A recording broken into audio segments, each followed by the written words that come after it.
everyone. Welcome to Blacklogic. So this evening, we're gonna break down how President Trump is really flipping the global chessboard, and he's burning a lot of bridges while he's doing it. Trump isn't just defunding Harvard over alleged anti-Semitism. He's also threatening to strip $100 million in federal contracts, which is this is a Harvard University challenging their tax exempt status. I don't know why a college is tax exempt. I mean, I know there's some HBCUs, there's some even PWIs that are not tax exempt, and reroute the money to trade schools because America is going to need a lot of trades as we are deporting a lot of illegal immigrants. We're going to need people who are well-versed, trained in trades that a lot of the illegal immigrants were doing. Harvard's 50, and also I want to mention that Harvard has a $53 billion endowment that may not even save them because of their operating costs. We're going to also discuss how Trump is turning on Putin and saying that Russia's president is playing with fire over Ukraine. He also continues to threaten Canada by trying to annex them to make them the 51st state or even a territory of America. And King Charles III has come out triggering a warning to Canada. And I don't know if that's an indirect warning to America as well. Also, he's halting all student visa interviews. So it seems as though we're not going to accept any foreign students if you're stopping the interviews. He's tying them to a new crackdown on social media use, facing Pentagon wiretap accusation that's involving Pete Hegseth again. I don't think Pete Hegseth is going to last the entire 4 years of Donald Trump's presidency. And lastly, we have China as well as Vietnam as their patient is running thin over these high-tech tariff bluffs. So again, we're going to jump right into your news update this evening. First off, President Trump is signaling a shift in his stance towards Russia, expressing growing impatience with President Vladimir Putin's actions in Ukraine. Now, despite the previous camaraderie that we all know, that Trump was stating that him and Putin are friends, they have a good understanding, they're compadres, they're drinking buddies, you know, they smoke cigars together. He didn't say all of that, but nonetheless, he said that they were buddies and they had a good relationship. It seems as though that is no longer the case. Trump has warned Putin that he is playing with fire by refusing to engage in serious peace talks, indicating a potential reevaluation of the U.S.-Russia relation. What does that mean to a president like Putin? What does those terms, that statement actually mean to a president like Putin? Is that fighting words? Is this the first step that America may be at war with Russia? And again, I don't want none of this to happen. I believe that to a certain degree, Trump doesn't want war. He's been trying to garner peace around the world. I'd even stated that he may be in the running for a Nobel Peace Prize. But by, again, saying these very demonstrous, inflammatory terms to another superpower could be fighting words that could lead to small conflicts, battles, and a full-fledged war, which I don't think neither country wants. Or could this be a spark where NATO countries and UN countries start to support Ukraine militarily, not just with equipment, not with just resources, but with actual troops? So again, there's a lot to be said here. And of course, I'm gonna keep you guys updated on this very powerful story that we don't know where this is going to lead, because the relationship between President Trump and President Putin seems to be pretty much over at this point. They're no longer talking. They're saying very inflammatory things towards each other. They're saying very degrading things one another across the oceans there. So again, I'm gonna keep you guys informed of any alerting statements or any actions that may seem war ready. Now, the Trump administration is moving to cancel approximately $100 million in federal contracts with Harvard University. And the decision follows accusations against Harvard of fostering anti-Semitism in maintaining race-based admission practices. The administration is also scrutinizing Harvard's tax-exempt status and considering reallocating funds to trade school. Now, I don't know why Harvard University, one of our most prestigious, rich, powerful schools, are receiving $100 million in federal contracts. I have no idea. I have no idea why they're receiving that amount of money, where there's a lot of schools around the nation that needs that money, especially HBCUs, especially. And trade school, reallocating the money to trade school is a great idea. As I stated before, we're going to need to backfill a lot of the jobs that the illegal immigrants were doing, because right now America does not have the workforce to backfill a lot of the jobs, okay, a lot of the things that the illegal immigrants were doing, especially for the price they were doing it at. Okay, a lot of them were getting paid under the table. Now, with that being said, Harvard University has a $53 billion endowment. Harvard possesses significant financial resources, while 80% of this endowment is restricted. The remaining funds could be leveraged to counteract federal funding cuts and support legal challenges against administration actions. Harvard is, if not the richest school in America. There may be a couple of private schools that come toe-to-toe with the amount of funding, maybe Yale, Stanford, Brown, etc. But this is money from a lot of prominent, famous people that have donated, especially their alumni have donated to Harvard, where they just have $53 billion in the bank just sitting. So can they withstand Donald Trump withdrawing $100 million in contract? Absolutely. But the question is, how long can they stand without that $100 million? So again, I want to thank you guys for joining me here this evening. If you guys are new to Blacklogic, please subscribe to the channel, as I will give you news updates of the most important stories that's going on in our country. This is very important because, again, reallocating the funds to schools that need it, to trade schools, we're going to need carpenters, bricklayers. We're going to need all these trades that deals around constructing homes and commercial buildings. Okay, a lot of service jobs. We're going to need these trades to be backfilled. Again, for a lot of the youth out there who don't want to go to college, who can't afford to go to college, as I was stating, most trades that I'm aware of, there are some exceptions. Some trades like nursing are very expensive, but there are some trades that are cost less than $5,000. You work at McDonald's for a couple of months, 4, 5, 6 months, and you can save up $5,000 and attend one of these trade schools. But again, they may be giving grants for trade schools, again, to backfill a lot of these jobs and positions that the illegal immigrants have, or they may discount a lot of these trade schools. Will be very beneficial for a lot of Americans. So again, I'm for this to a certain degree, but I think there's more under the table that is not being revealed just yet. Now, this is a good one because the Trump administration has ordered U.S. embassies to pause all student visa interviews as it plans to implement expanded social media vetting for applicants. And this move is part of a broader crackdown on foreign student admissions, mostly targeting those involved in pro-Palestinian protests. So they're stopping all student visas, and they're going to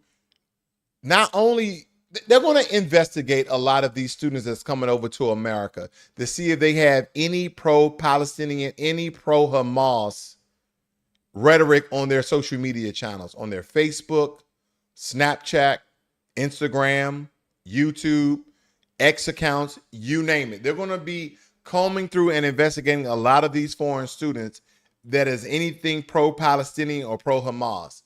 And I can tell you right now, their visas will be revoked. Their visas will be denied.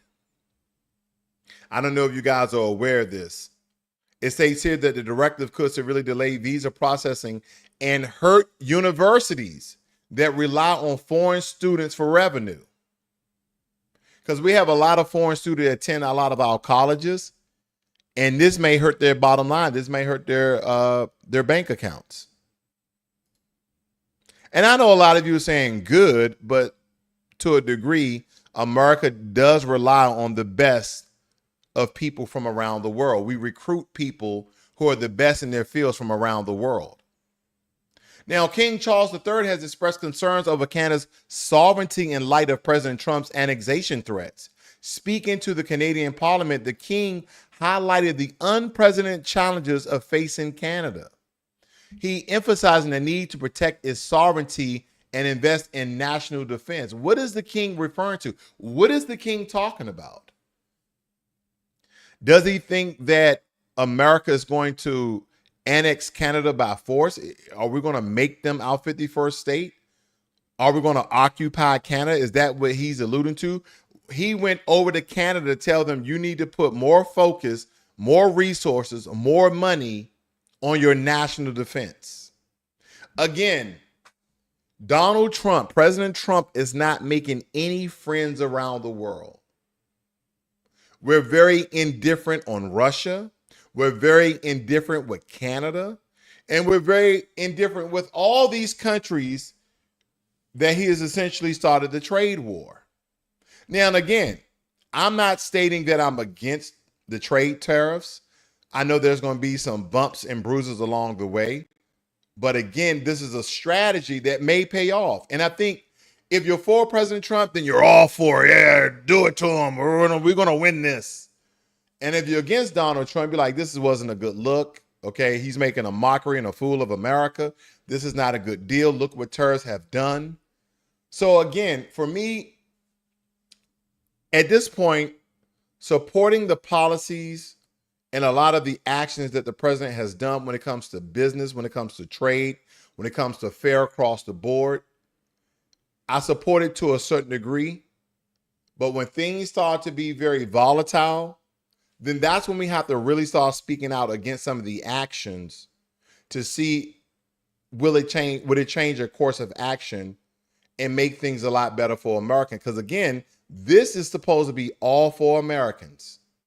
Everything he's doing, deporting illegal immigrants, are for Americans, bringing jobs back to America, raising tariffs because we have not been given a fair deal, bringing a lot of those jobs with those very huge export tax when it comes to tariffs, bringing a lot of those jobs back to America. We're making our cars in Canada. We're making our cars in Mexico. We're making our cars overseas, bring those manufacturing and those distribution jobs and those car making jobs back to America. So again, I don't think anyone should go all out negative on President Trump, because that doesn't mean that some of the things he's doing may not be beneficial, but a lot of them may be beneficial for America and Americans altogether.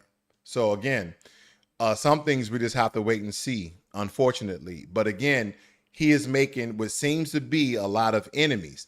They're not coming right out and say that we're enemies, but don't forget King Charles III, he's the King of England. Now, we all know that Canada, is probably a territory of the UK, territory of Great Britain. So he's going over there, putting his fist down, saying, hey, we need to secure our borders. We need to enrich and fortify our security defenses for Canada.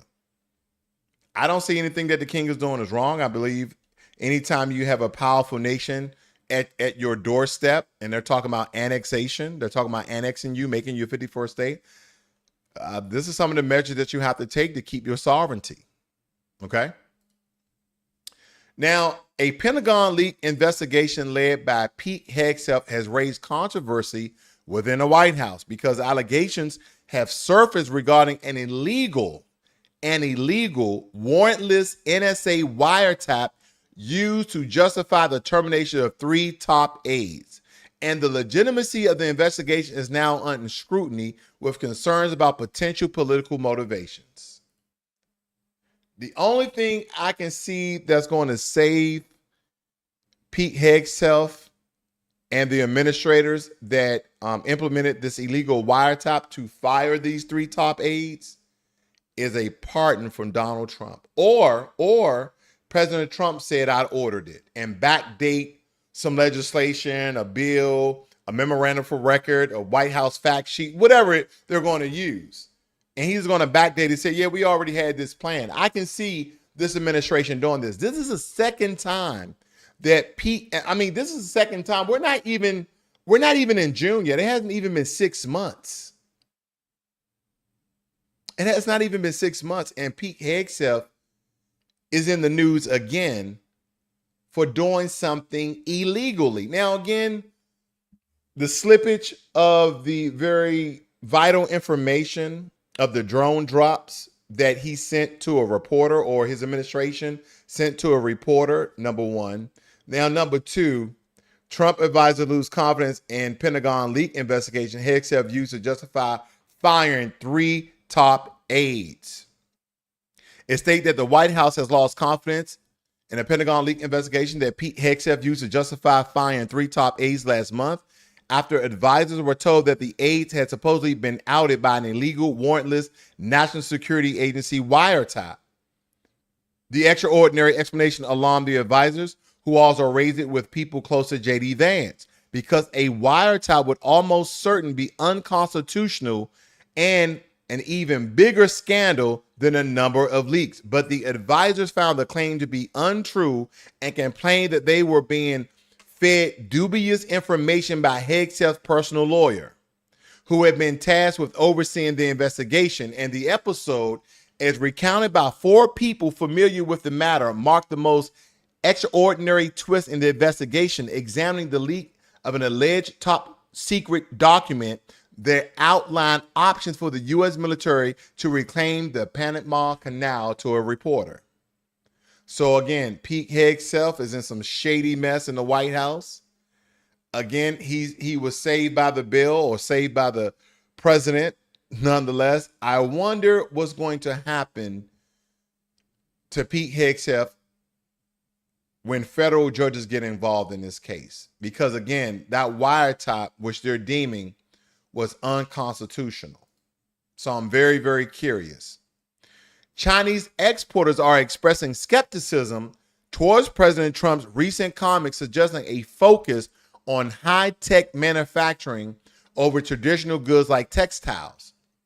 Now, despite the pause in tariffs, businesses in China and Vietnam remain cautious, having experienced volatility in U.S. trade policies. And the one thing that they were harping over is America getting into the t-shirt or the clothing business. And America said, nope, we're just going to create our own chips. We're not creating any t-shirts.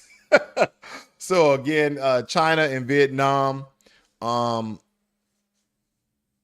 at a tariff war when it comes to a lot of these countries, because a lot of these countries depend on America heavily for them to create a lot of our products.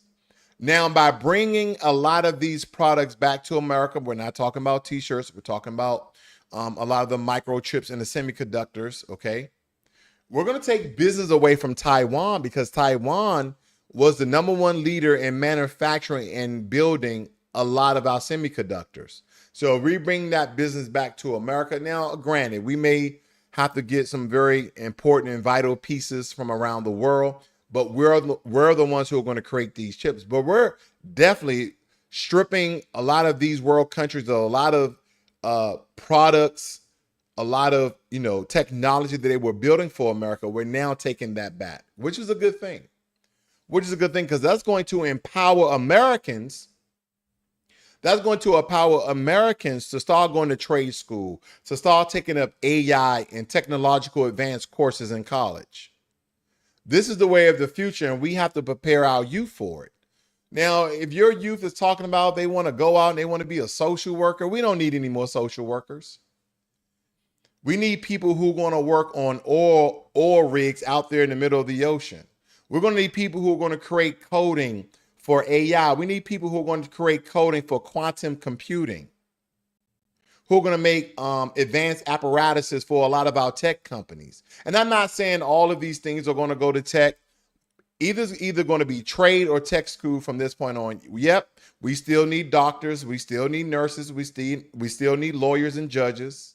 But for the most part, we're going to need a lot of trades because of the of the deportation of a lot of the illegal immigrants. So we're going to need a lot of trade schools. Now, lastly, I want you guys' thoughts on this quick video clip of illegal immigrants with no legal status showing up to court in an attempt to gain legal status. Listen to this. Masked ICE agents handcuffed people outside the courthouse immediately after their apparent hearings. Protesters trying to block unmarked vans. Witnesses say a woman and a child were among those taken into custody, where masked ICE agents handcuffed people outside the courthouse immediately after their apparent hearings. Protesters trying to block unmarked vans. Witnesses say a woman and a child were among those taken into custody. So what they're doing here, they're waiting for illegal immigrants to show up for their court cases to see if they can gain some sort of legal status, legal residency, work visa, etc. They have ICE agents, FBI agents, they have different law enforcement agents, DEA agents, ATF, etc. And they're just scooping them up. They're just deporting them. So it's almost like entrapment, but it's not entrapment because they're illegal. But they're waiting for them to come to their court cases so they can gain legal status. Deportation is a ruthless business. Because I wonder, if I was one of those law enforcement agents, how would I feel if people are showing up for their court case so they can gain some sort of legal status, and then I was ordered to lock them up, to detain them, and then ship them out to ICE so they can be deported. Wow. Welcome to America, and goodbye, America. Nonetheless, thank you guys for joining me here this evening. Please hit that like button on the way out. If you're new to Blacklogic, please hit the subscribe button as well as the notification bell so you're notified every time I go live or post a video. You guys have a great and wonderful evening. This is Blacklogic.